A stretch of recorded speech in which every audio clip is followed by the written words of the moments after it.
আমি ব্যারিস্টার মীর হেলাল। আমি স্বপ্ন দেখি একটি সমৃদ্ধ বাংলাদেশের, আর বন্দর নগরী চট্টগ্রাম থেকে শুরু করতে চাই আমাদের এই পথ চলা।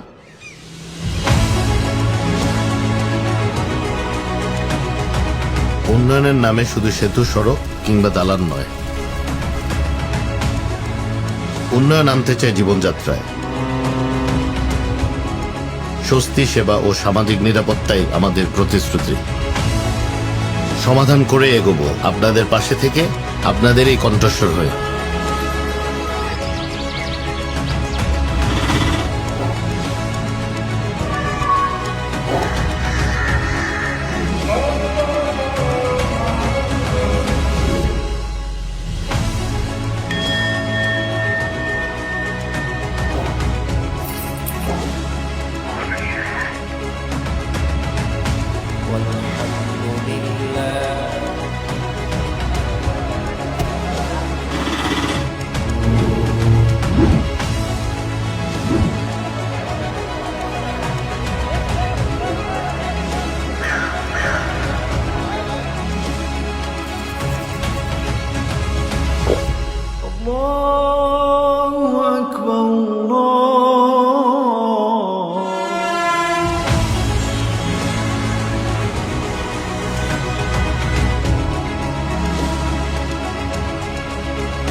বাংলাদেশ জাতীয়তাবাদী দলের দেশ গড়ার অঙ্গীকারে আমরা গড়ে তুলব একটি সত্যিকারের সমৃদ্ধ চট্টগ্রাম।